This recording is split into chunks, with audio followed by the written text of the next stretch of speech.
Hello friends, आज जानते हैं आईपीसी के अध्याय 2 के बारे में। अध्याय 2 यानी साधारण स्पष्टीकरण। अध्याय 2 में धारा 6 से धारा 52 तक का उल्लेख है। तो आज जानेंगे धारा 6 से धारा 10 तक। तो धारा 6, संहिता में की परिभाषाओं का अपवादों के अध्ययन समझा जाना। इस संहिता में सर्वत्र अपराध की हर परिभाषा, हर दंड उपबंध और हर ऐसी परिभाषा या दंड उपबंध का हर दृष्टांत साधारण उपवाद शीर्षक वाले अध्याय में अंतर्विशिष्ट उपवादों के अध्ययन समझा जाएगा, चाहे उन उपवादों को ऐसी परिभाषा, दंड उपबंध या दृष्टांत में दोहराया न गया हो।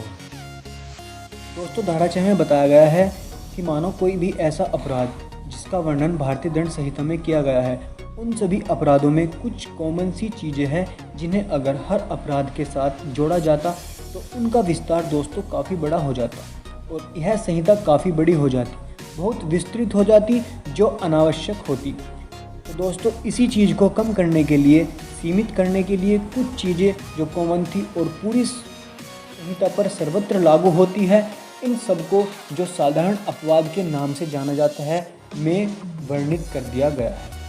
दोस्तों, हम इसे दृष्टांत के माध्यम से समझते हैं। दृष्टांत क्या है? इस संहिता की वे धाराएं जिनमें अपराधों की परिभाषाएं अंतर्विष्ट है, यह अभिव्यक्त नहीं करती कि 7 वर्ष से कम आयु का शिशु ऐसे अपराध नहीं कर सकता, किंतु परिभाषाएं उस साधारण अपवाद के अध्ययन समझी जाती है जिसमें यह उपबंधित है कि कोई बात जो 7 वर्ष से कम आयु के शिशु द्वारा की जाती है अपराध नहीं है। इस दृष्टांत का मतलब बस सिर्फ इतना है कि हर अपराध में यह वर्णित नहीं किया जा सकता कि 7 वर्ष की आयु के शिशु द्वारा किया गया अपराध नहीं होगा, इसलिए इसे साधारण स्पष्टीकरण के अंतर्गत कर दिया गया है। और जहाँ जहाँ अपराध का वर्णन है वहाँ हर अपराध में इसका वर्णन करने की जरूरत नहीं है। दोस्तों, इसका एक और दृष्टांत है यहाँ समझने के लिए।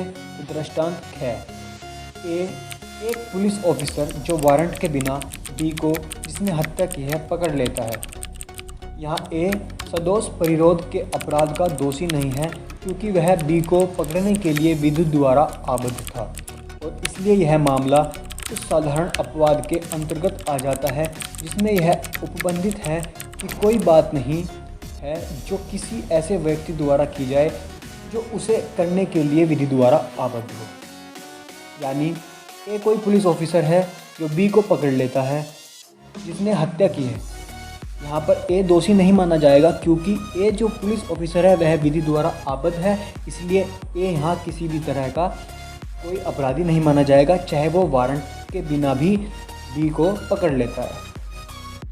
साधारण स्पष्टीकरण में वर्णित कर दिया गया है कि यदि कोई भी व्यक्ति जो विधि का यानी कानून द्वारा किसी कार्य के करने के लिए आबद्ध है, उसको करने में वह अपराधी नहीं होगा। दोस्तों, धारा 7 पर आते हैं।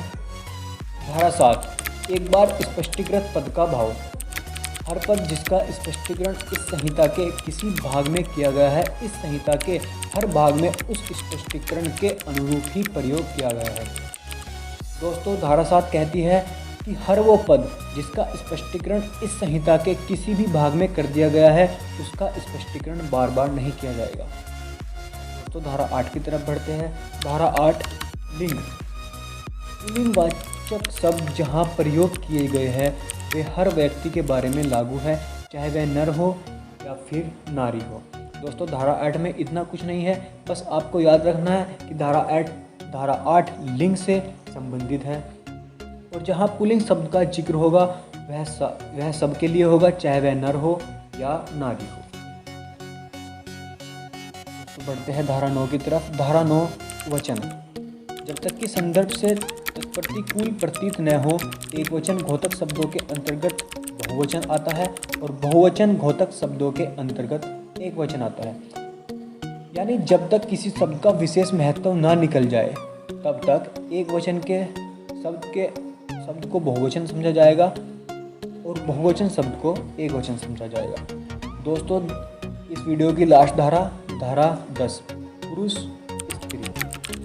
पुरुष शब्द किसी भी आयु के मानव नर का घोतक है। स्त्री शब्द किसी भी आयु की मानव नारी का घोतक है। यानी पुरुष शब्द सभी आयु के मानव नर को कहा जाता है, चाहे वह बच्चा बच्चा हो या बुजुर्ग हो। ऐसे ही इस संहिता में स्त्री शब्द सभी आयु की नारी को कहा जाएगा, चाहे वो बच्चा हो या फिर बुजुर्ग महिला हो।